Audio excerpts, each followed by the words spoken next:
for Better Pets on this Pet Week, and Dr. Andrea Dennis has been so helpful with all of our stories this week, and we're so happy to have her with us in person today. And she has some friends with her today, so Dr. Andrea, would you make the introductions, please? Oh, it would be my honor, because this is a very special friend, Ernie Sabella, and you know him as Pumbaa, which has been mentioned, but he's also renowned on the Broadway stage, movies, and he's actually my son's favorite actor in the whole world. I think he's a lot of kids' favorite actors, because would you just do us the honor so we can recognize him? Hakuna Matata means no worries. I love it. How many people say that Pumbaa is their favorite Lion King character? Like a million kids. Right? Arabella, we're just saying hi to Arabella. This is our other guest. Arabella is going to be here with us in the studio. She has been very, very special in Ernie's life, as well as his wife, Cheryl. Very, very special dog. Yes, her name is Arabella Nutella Sabella. That is Nutella for her color. How could you not be happy if that's your name? And tell us a little bit about your journey, though, Ernie, with her, because you know she's a rescue dog, but it didn't come without complications. Oh, I'll let the doctor. Yeah, they adopted her from Louisiana, and they had a beautiful dog that passed away about a year before they got Arabella. Pickle. And Pickle was extremely special, and it was heartache, which we talked about yesterday on the show. They had to go through that whole process of euthanasia, and then when they were ready, they decided that this was the dog that they wanted, and she came from Louisiana. So we were just sort of, our little antennas were up, because I always worry about certain diseases like heartworm from the south. Well, vaccinations, a lot of times they don't do that when they bring them over into crossing borders to the States. With all your work in rescue, you realize that too. So, but you know, what's great about Ernie and Cheryl as pet parents, they always listen to what I, as a veterinarian and friend, say. You know, they listen to the advice, and it's just basically it saved her life. Because she had heartworm, which I was learning from you is really common in the South. And why is that? Well, because of the mosquito population. Heartworm disease is transmitted by a mosquito. And the mosquito population never really dies down in the South. It's a problem here in Connecticut, too.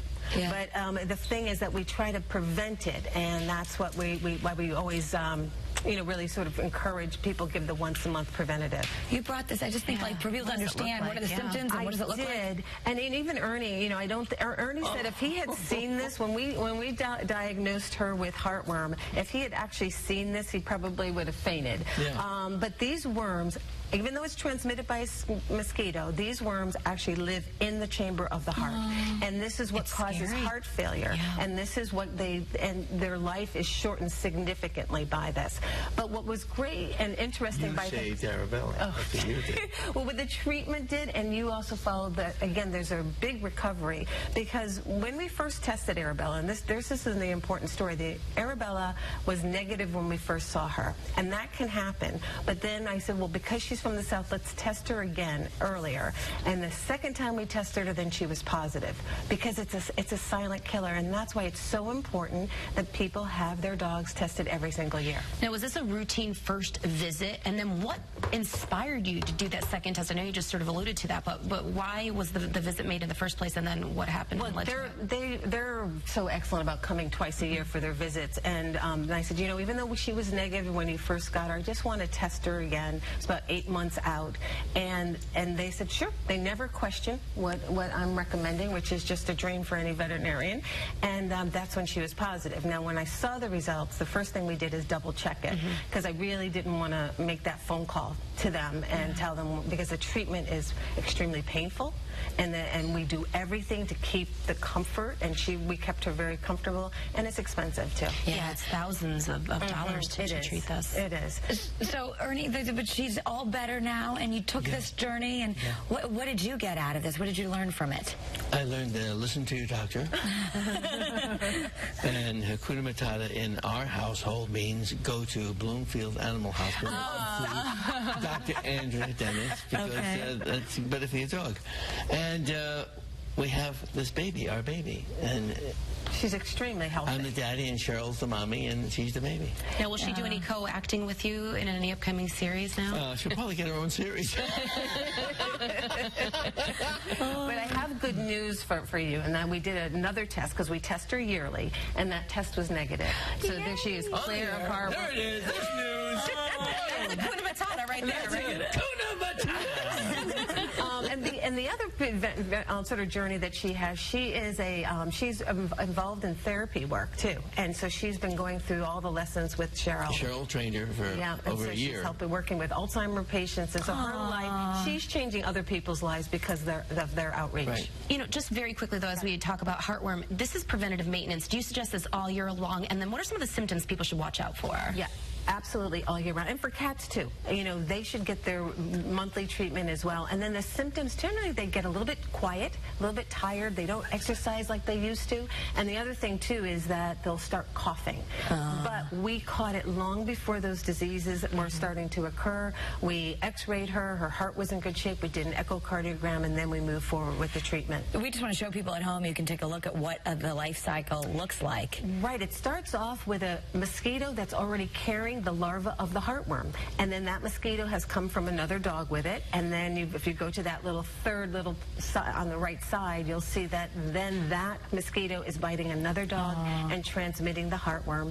And that's why if you get them the once-a-month preventative, then they will not at all get this heartworm disease. Such good information. The little bit of time we have left, though, Ernie, I have to ask, like, when you were working on the Pumbaa character, how did you come up with that voice? What was the inspiration, or what was that whole process like for you? At the first session with Elton John, Tim Rice, and the producers, Nathan Lane and I walked out of the elevator into the big room, and as we're walking, Nathan says, "What do we sound like?" I said, "What do you mean, what do we sound like?" He said, "I don't remember what we did for the audition." So we got up to the piano, and the first line was mine at that time. And so and Nathan was like really elbow to elbow. And so I just said, cute and all alone, can we keep them? And then they started laughing. I went, okay, that's what I'm going to do. Okay. Good luck. No, that's great. A lot of thought into that, but we love it. We absolutely love it. I don't treat warthogs, but I love this guy. Well, thank you both for being here and sharing such an important message. And we'll be sure to come and celebrate, because we're going to see Lion King again on the big screen coming out this summer. July 19th, yes. And then it'll be for sale. The home entertainment division is putting it out for sale this summer as well. All righty. Thank you so much, both of you. Really great. And as a reminder, Dr. Dennis is the owner of the Bloomfield Animal Hospital on Old Windsor Road in Bloomfield. And on alternating Saturday afternoons, you can hear her voice from 2 to 3 because she's taking your listener questions during Pet Talk on WTIC 1080 radio, so tune in if you can.